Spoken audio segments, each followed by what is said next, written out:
알리하는 나라들을 참 많이 갔던 것 같아요. 지난 한 8년 동안 원유원 패밀리가 세워지고, 그래도 그 중에서 가장 기억에 남는 두 나라가 있는데, 최근에 갔다 왔던 인도하고, 그리고 첫 번째 알리아 투어를 갔다 왔던 에티오피아, 이 두 나라가 제가 그 알리아 여정을 하면서 아마 울었던 그 여정은 에티오피아하고 인도 여정 때 제가 아마 이렇게 눈물을 흘렸던 것 같아요. 그런 감동도 있었고, 에티오피아를 저희가 알리아 투어로 처음 갔었었는데, 이제 곤다르죠. 곤다르에 한 10,000명 정도의 유대인들이 이제 살고 있었죠.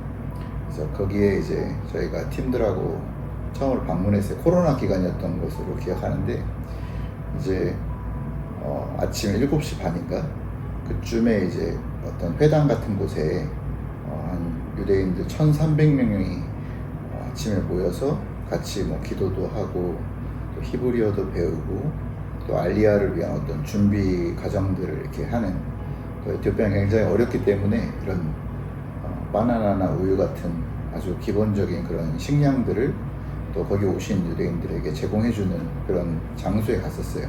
그러니까 다들 마스크를 끼고 그 제 앞에 이제 수백 명, 수천 명이 이렇게 앞에 앉아 있는 거예요. 그래서 그 에티오피아 담당자가, 제가 이제 한국에서 이런 알리아 사역을 하는 걸 알고 계셨고 많이 에티오피아를 돕는 걸 알고 계셨기 때문에 저를 이제 단상 위로 올라오시라고 하더라고요. 이분이 이제 알리아를 어떻게 준비해야 되는지에 대해 사람들한테 다 설명을 하는 거예요. 서류는 이걸 준비하시면 됩니다. 또 이미 이스라엘에 가 계신 그런 친척들이나 이런 친구들에게 이런 어떤 자료들을 준비해서 받으십시오. 막 이런 거 요청하더라고요. 그러니까 막 웅성웅성 사람들이 쳐다보는데, 제가 살면서 처음 그런 소름 끼치는 어떤 체험을 처음 했어요. 그 현장에서 이렇게 마스크를 했기 때문에 사람 이렇게 입은 볼 수 없지만 눈은 다 이렇게 그 검은 눈동자를 다 볼 수가 있었는데, 눈을 보는데 마치 모세를 보고 있는 것 같은 그런 느낌을 받았어요. 우리를 제발 예루살렘으로 데려가 달라.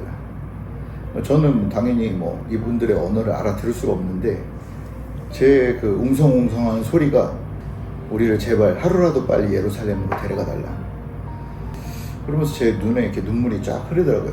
그 모습만 보고 있는데, 수백 명, 수천 명의 사람들을 보고 있는데, 우리가 지금, 저는 그냥 아시아 대표로서 부름받고 이 일을 그냥 해왔는데, 우리가 하는 일이 단순한 어떤 일이 아니라 마치 모세가 그 백성들을 이스라엘로 데려갔던 것처럼 이 마지막 시대에 모세와 같은 역할들을 지금 하고 있었던 거구나. 이게 갑자기 그 단상 위에서 깨달아지는데 눈물이 쫙 흐르더라고요. 그게 되게 특별한 시간이었어요. 저한테는 그 에티오피아 여정이. 그리고 나서도 뭐 한 10번 정도 더 그 장소들을 방문했는데, 그 첫 번째 여정이 저한테는 굉장히 특별했고, 두 번째는 가장 최근에 갔다 왔던 그 인도. 개인적으로는 인도에 별로 이렇게 여행하고 싶지 않은, 이렇게 뭐 위생이 안 좋고 뭐 이런 얘기 하도 많이 들어서 별로 개인적으로 가고 싶지 않았지만, 또 큰 알리아가 있다고 해서 제가 현장을 갔죠.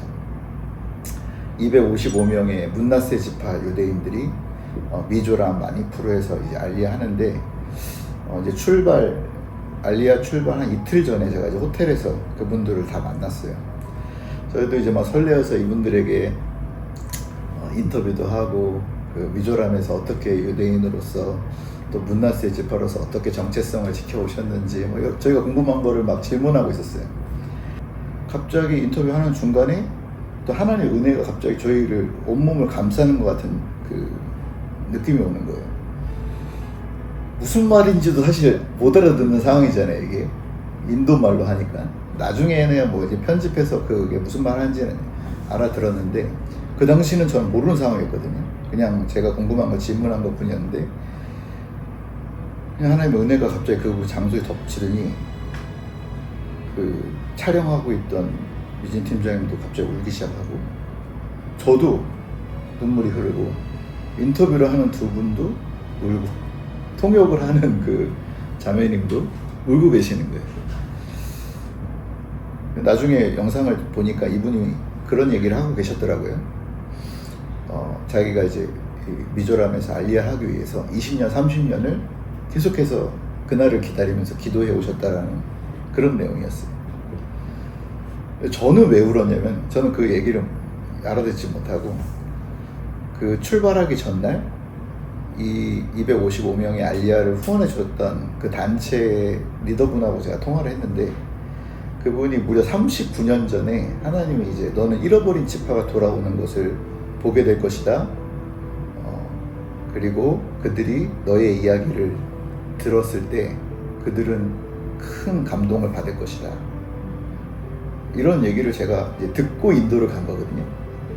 근데 이제 이분이 막 간증하고 이제 이틀 뒤면 이제 알리아를 합니다. 막 이런 얘기를 하고 계셨을 거라고 생각하고 있었는데 그 여종의 그 얘기가 떠오르면서 하나님 그 수십 년 동안 39년이면 짧은 시간이 아닌데 그 긴 시간 동안 한 기도 제목을 붙들고 그 기도한 그 여종의 기도가 지금 응답되는 거를 제 눈으로 지금 보고 있구나. 그렇다고 생각하니까 갑자기 제 눈에 눈물이 흐르는 거예요.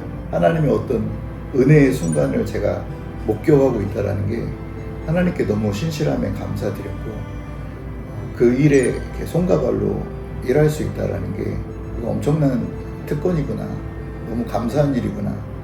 저희도 많은 나라를 가다 보면 참 그냥 이런 하나님의 하트 없이 때로는 이렇게 일할 때도 많은데 그때 다시 한번 하나님이 저희를 은혜로 그냥 확 뭔가 감싸 안으시면서 이유를 모르는 그냥 다 눈물이 터진 것 같아요. 네, 촬영했던 분부터 저는 그냥 갑자기 그 여종의 이야기가 떠올라서 눈물을 막 계속 닦고 서로가 서로를 눈치를 보면서 계속 이제 눈물을 닦았던 이유는 서로 다 각자 아마 달랐을 것 같아요. 근데 뭔가 하나님의 은혜가 그 자리에 충만했고 그래서 많은 나라들 가면서 알리할 때 은혜가 있었지만 에티오피아와 인도는 저한테 다시 한번 그 눈물을 회복시켜주는 여정이었고 또 저는 그 눈물이 단지 그냥 제 흘른 눈물이 아니라 아버지의 그 하나님 아버지의 그 장자들을 향한 그 아들 딸들을 향한 눈물이라고 저는 그렇게 믿고요. 그래서 저한테 굉장히 특별한 두 나라였던 것 같아요. Why human family to grow and understand